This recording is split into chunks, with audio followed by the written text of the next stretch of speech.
Bakit ba kahit nakakulong ay pwedeng tumakbo? Mga may kaso na mga politiko, sangkot sa katiwalian, lakas loob tumakbo. Grabe kapal ng mukha, mukhang may tsansa pang manalo. Ganyan pa na posisyon ang pinapangarap nyo. Ano ba requirements nyo? Ba't andyan agad kayo? Habang kaming mahihirap ay hirap ang makapasok sa trabahong sobrang daming requirements na pagsubok. Laki ng ginagastos para lang sa medical, negative sa drug test, bagsak naman sa physical. Kayo walang medical, qualified agad. Bali-balita ngayong tatakbo anak ni God, ang dating hinahanap ng mga otoridad. Ngayoy kandidato na, kapal ng mukha sagad. May kaso na't nakulong, meron pa rin mga bobo. To sa kanila, buto ko sa inyo'y malabo.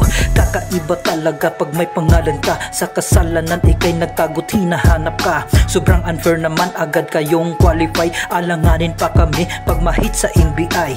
Taasan nyo naman ang mga kwalifikasyon, yung malinis na pangalang uupo sa posisyon. Hindi kayo karapat dapat sa upuan yan, hindi kayo magandang leader ng sambayanan.